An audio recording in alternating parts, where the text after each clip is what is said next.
Let's get that going. 20 seconds. 15.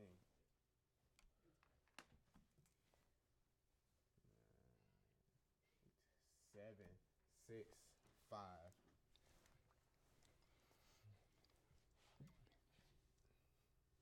Coming up next, see how the month of March is treating both the men's and women's MTSU basketball teams. And you talk about the men's team, Vic. We'll keep you updated on all of the events happening in their big matchup against Vermont.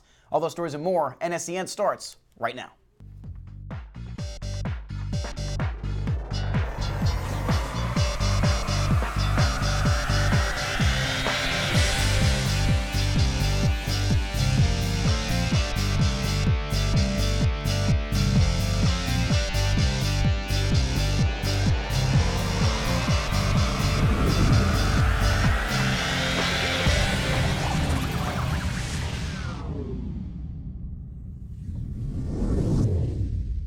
Thank you for joining us this evening. I'm Victor Benz. And I'm Jonas Sage. Welcome to NSEN.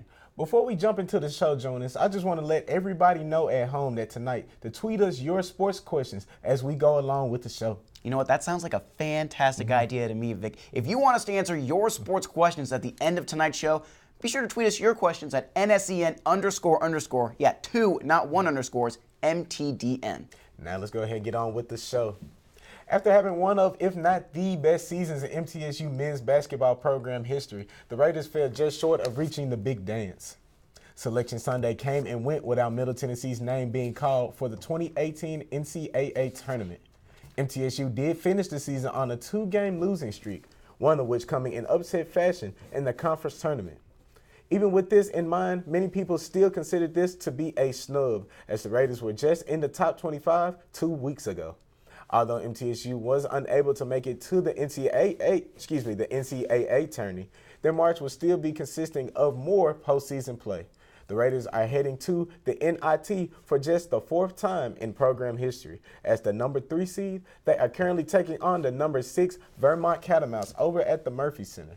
The winner of this game will go on to play the winner of number 2 Louisville and number 7 Northern Kentucky, which that game is also going on as we speak. You know, as you mentioned earlier before, Conference USA basketball, MTSU had a huge upset happen to them, and we're going to take you through this right now. After receiving a first-round bye, the Blue Raiders took on number 9 seed Southern Miss. It was good night shooting on both sides of the ball, as the Blue Raiders and Golden Eagles both shot from over 50% from the 3. One big difference maker, however, was at the foul line. MT only managed to attempt 6 total free throws the whole night, as opposed to Southern Miss's 16 attempts. This game eventually went into overtime thanks to a game-tying 3 from Giddy Potts with less than a minute to go. Stop me if you've heard that one before. Southern Miss, however, would knock down both 3s in overtime to complete the shocking upset, 71-68.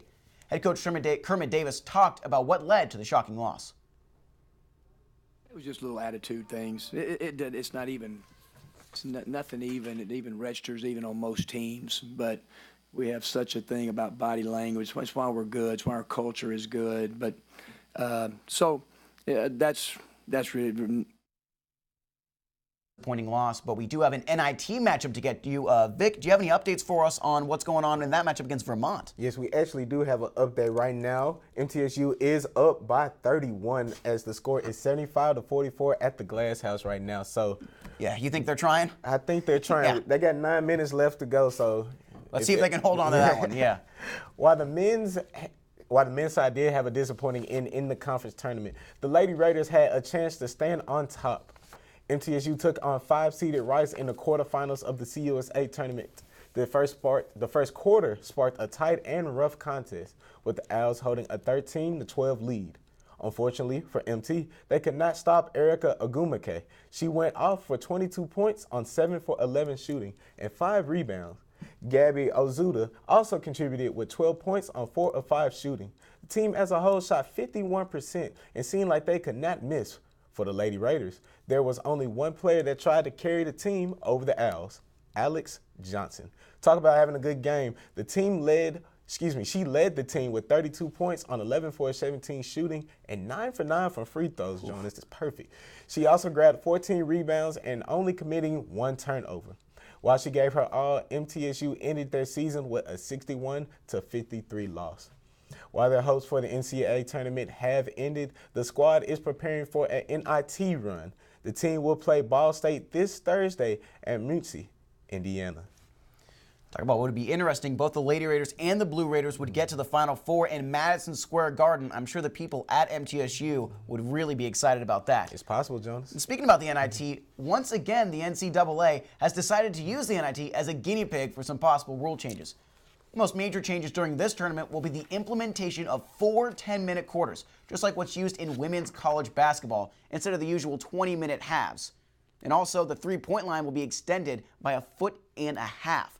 Some other test rules will include the free throw lane being widened to NBA regulation and the shot clock being reset to 20 seconds after offensive rebounds instead of the usual 30 seconds. The NCAA has in the past gone on to use some of these rules they have experimented with, so keep that in mind when watching these NIT games.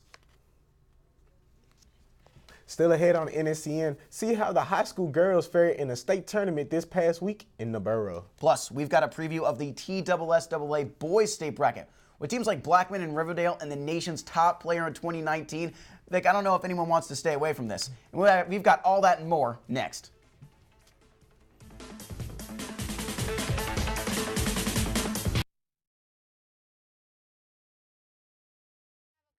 part of your family's balanced diet, it's as simple as 1, 2, 3. Number 1. Avocados fill you up. Avocados contain unsaturated fats, good fats your body needs to help with the absorption of key nutrients. Me hungry right now. Number 2. Avocados are good for you. Avocados are naturally cholesterol and sodium free, plus they contain nearly 20 vitamins and nutrients. Me need vitamins and nutrients. And number 3, avocado delicious. Try avocados in place of ingredients higher in saturated fat. Avocados taste great in sandwiches, salads, and even in baked goods like cookies. Avocado cookies. This match made in heaven.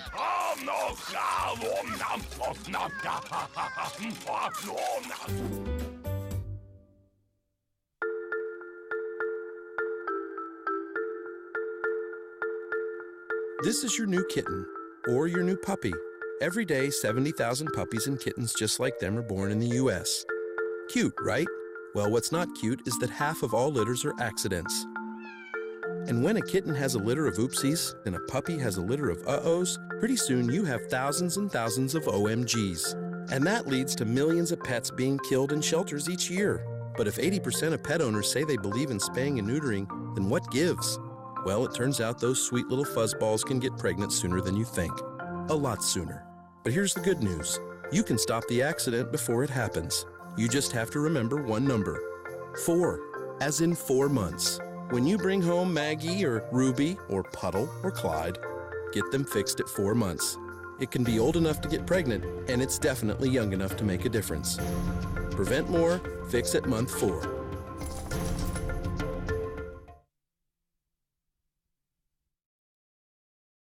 And I'm Jonas H. along here with Vic Binns. The state championship for girls basketball ended on Saturday, and the boys state championship matchups are going to be happening this week. And let me tell you, if you want to look at an underrated sport to watch, high school basketball in Tennessee. Huge event all around here. And we're going to be sending it to our high school reporter, David Janes, to give us the scoop on what happened with the girls state championship game, along with the preview of the boys.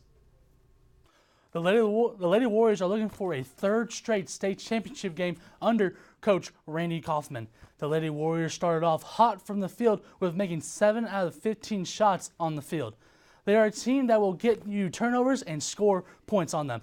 With them getting 16 turnovers and scoring 19 points off of it, that's a pretty good record for them. They also get buckets in the paint, with scoring 36 out of 77 points in the paint. The leading scorer, Aislinn Hayes, is also the MVP of the tournament for the Class AAA.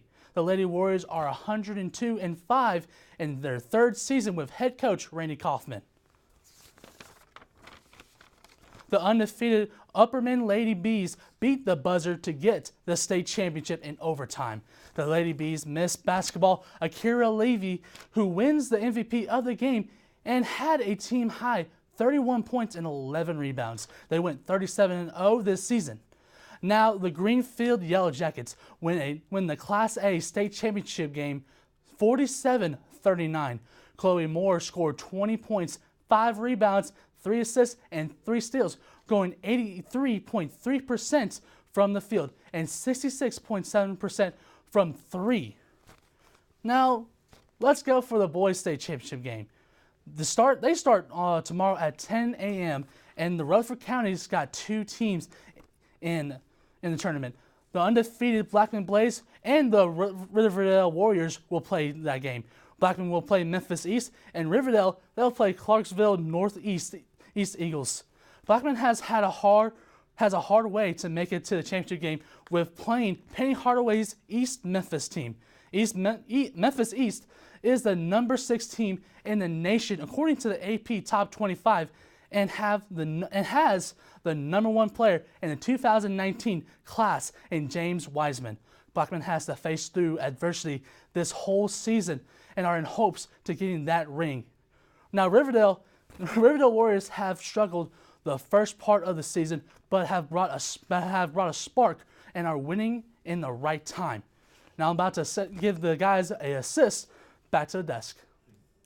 Clever use there. Thank you, David. We'll see if the tennis team's performance coming up next will continue as they venture into outdoor season. And MTSU's wild season continues to be one to watch as your analyst takes a look at their previous week of work. Don't go away.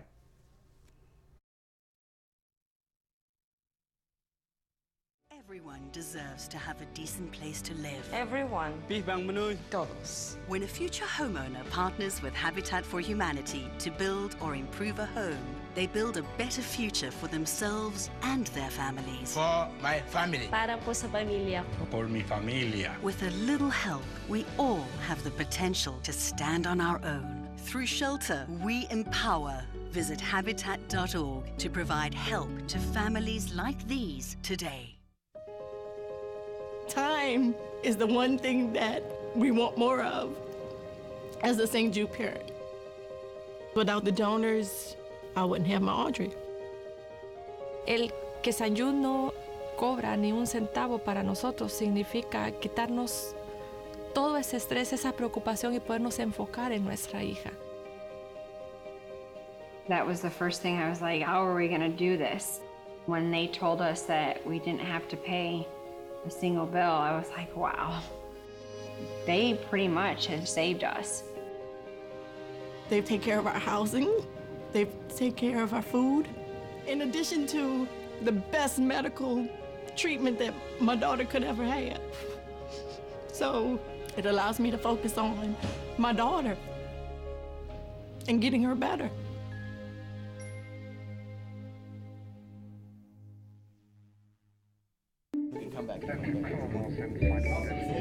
Your seat cushion can be used to grant wishes. Who said that? Hello? Really can, you know. You talking to me? Sure am. Because the airline miles you earn and donate to Make-A-Wish can help send thousands of kids on their wish trips. So donate to Make-A-Wish today. You really should, you know. You really should. And give wishes wings. Because wishes work wonders. Welcome back, everybody, to NSEN. The baseball team has had a very up and down season thus far, and it was no different this past week. We now go live with Will Lyles and Nathan Vaughn for your MTSU baseball update. Last week was a roller coaster on the diamond for the Blue Raiders with a series versus Memphis and West Virginia. MTSU lost the opening game 6-5, but would return the favor the next day with a 7-6 win over the Tigers. Memphis made it close, scoring all of its 6 runs in the last 2 innings to make it a nail-biter, but MT would pull it out. And over the weekend, MTSU played its first series versus a Big 12 team at home, taking on West Virginia. MT snagged the first of the 3-game series on Friday, 8-7. Blue Raiders opened the gates with a 6-run first inning, but would need Miles Christian to bat in the winning run in the 8th to secure the win. The Mountaineers would win the next 2 games, to make MTSU's record 8-8 on the season. Looking ahead for MTSU, the team is currently in a game at Austin Peay, with that being 8-0 late in the game. And an extremely important series is coming up this weekend as the 100 Miles of Hate hits the ballpark. MTSU versus Western Kentucky in Bowling Green for 3 important matches. Bragging rights and more will be in play in that one as they enter conference play. And baseball has had an up and down season so far, but tennis hasn't. How's that going, Nathan? Oh, well, thank you very much, Will. We're going to head from the diamond to the tennis courts, and we have now entered outdoor season in tennis. And despite the switch from indoor to out, the MTSU men's tennis team stayed in its winning ways, taking on North Florida, trying to not lose consecutive matches for the first time this season. Blue Raiders had to dig out of an early hole after losing the opening doubles point, but it was the consistent bottom of the lineup for MT coming up big. Jean Issa and Luis Murillo Diaz getting straight set wins at the number 5 and number 6 singles positions, but it was Miguel Negre and Gonzalo Morel who would secure the win for MTSU. That win now moves them to 12-3 on the year. But what about the women's team? Well, they had a great spring break trip to Texas, and they would face Brown in North Texas. But first up for them was the Bears from Brown, and the Ivy League squad would take the opening doubles point as well as the top 2 singles matches. But hold on, my friends, it would be the depth of the Blue Raiders winning at singles spots 3 through 6 that would win this match. Lydia Burrows and Zani Barnard at the number 4 and number 6 spots respectively won in a final 3rd set. So next up, they had a rematch of the CUSA tournament from last year as MT took on North Texas. And it was a new team in the same result as MTSU won this one in a revenge match 4-3 over the Mean Green. Again, it was the bottom of the order. They proved crucial, and a dominant showing in doubles from MT proved to be the decider. Now that win moves them to 11-4 on the season for the women, and the squad is on fuego, winning 4 in a row. Next up for them, a trip to Virginia as the Blue Raiders will play Georgetown and Old Dominion in Norfolk. Those matches will be happening on Saturday and Sunday, respectively. For the men's team, they have a huge CUSA slate at home this weekend, facing ODU, Charlotte, and FAU. Those matches on Friday, Saturday, and Sunday at 2 p.m. at the Adams Tennis Complex. What an exciting week for MT Tennis. Now handing it back over to the desk. Really appreciate that, fellas. Still ahead, we'll take a peek inside the Murphy Center as Xavier Dupree joins us live for a live update of the game. So stay tuned and see who's up.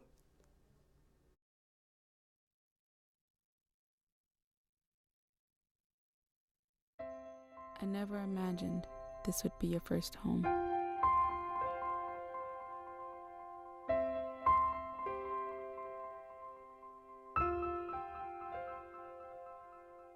I feel powerless.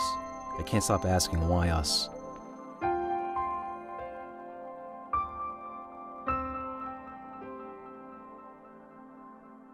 I just want to hug and kiss you and never let go.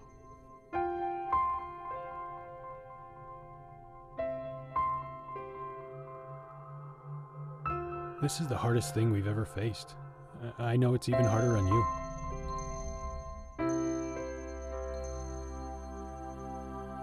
You are my little fighter. We're here with you.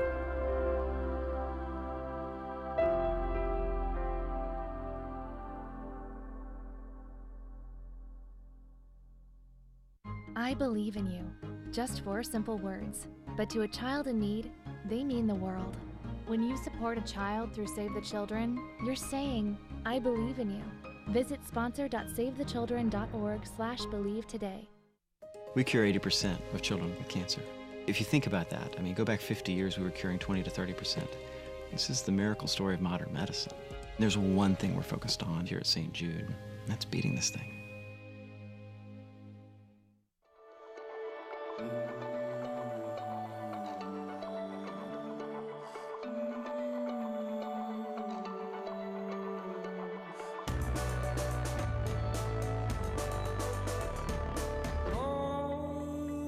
To pose, now sure.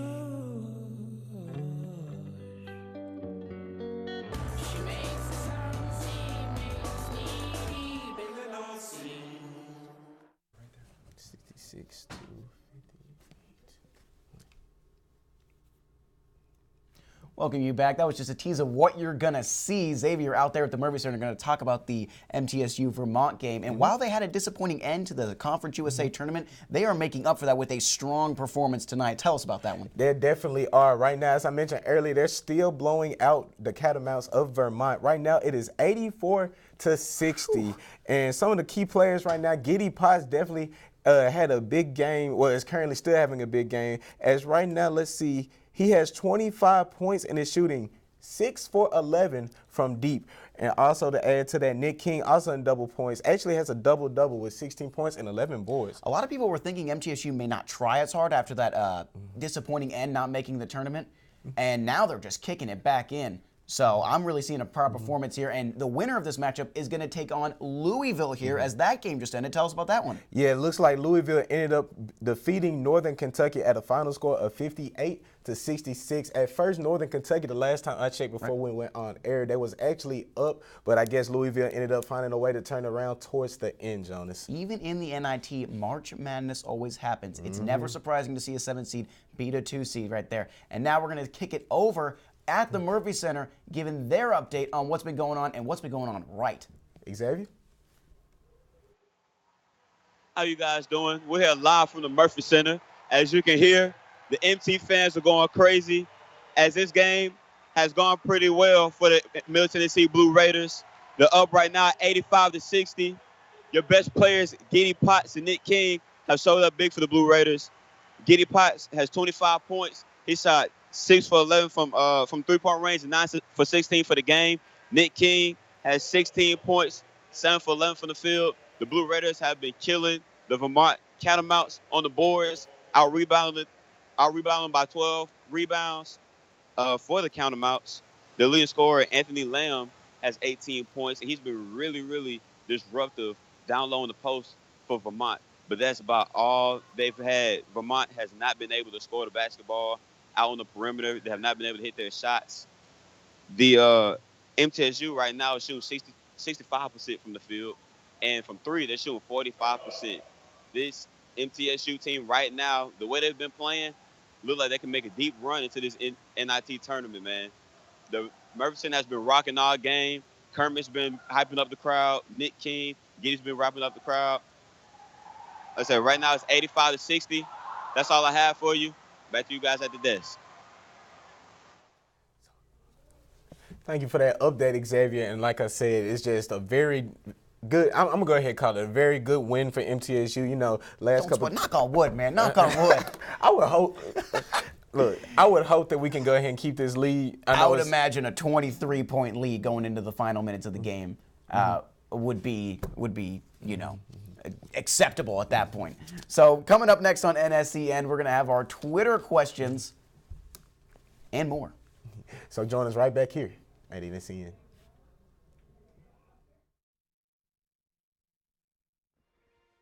Your Marine Corps' way of life is to defend the American way of life.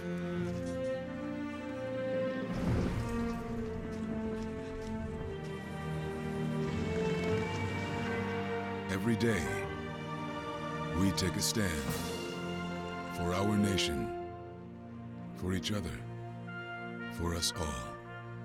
The few, the proud, the Marines.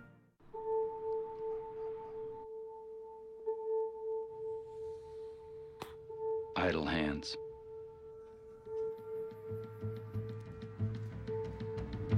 They say they're the devil's workshop. But give idle hands a place to go, a purpose, and they're capable of amazing things.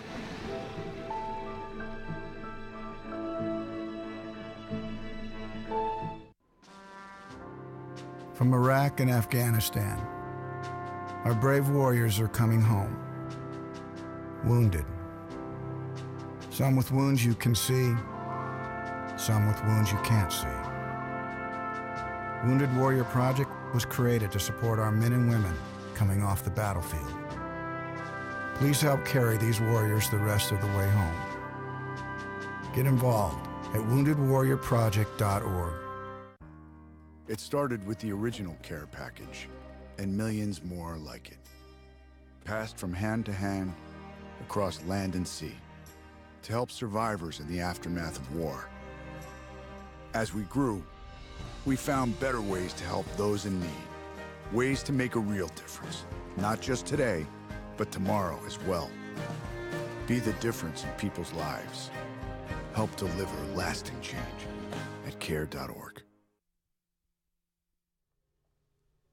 It's that time again, Jonas, the end of the show. But before we let you go, we're going to take a couple Twitter questions from the fans.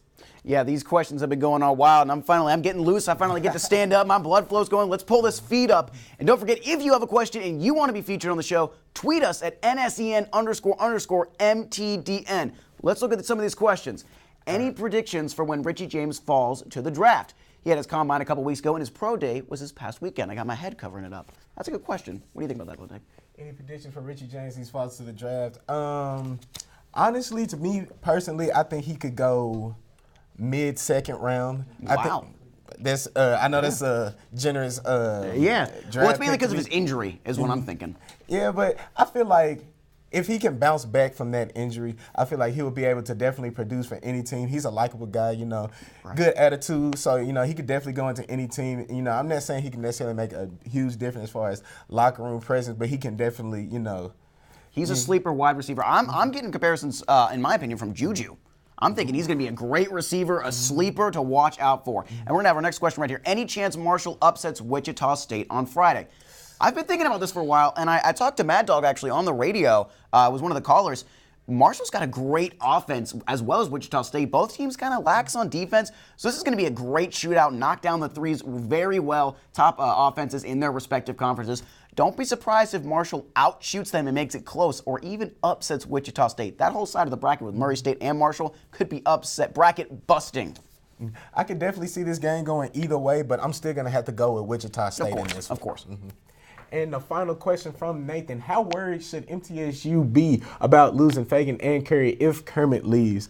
Honestly, they should be quite worried because that is like, as you all know, we're losing so many people to graduation this year, with Giddy and Nick King. So we're definitely going to need some recruits coming in, but if we lose two big names like that, I don't know what the future holds for MTSU. I mean, you got Fagan, Buffin, and Curry, three of the best prospects we've had in quite a while at MTSU, and that all starts with Kermit Davis. So you got to think Ty Fagan, Carlos Curry, all those guys, they came in for the scheme and they came in for the system. And Kermit Davis has that great system going on. MTSU losing him potentially to Ole Miss. We've had that breakout through JOX back in Birmingham, Alabama. That's a big update. So we're gonna have some. We're gonna keep that updated for you as it goes along. One more thing about that, though, I will say one shining light.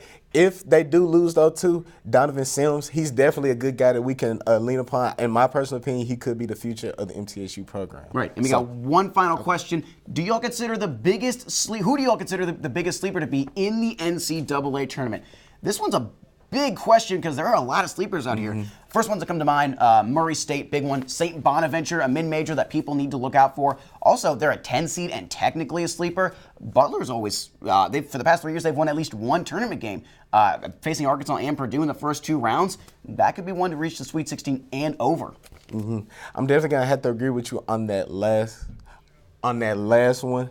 Like you said, there's a lot of sleeper teams. I'm not good as far as memory goes. I would have to get a good look at the bracket, but it's definitely a wild one. I will say I do expect a lot of upsets with this bracket because there's been a lot of upsets throughout the season. So definitely expect a lot of upsets as with any other year in March Madness. I'm looking forward to my bracket being busted after the third or fourth game. Now, of course, with sleepers come contenders. What are some of your title contenders coming in?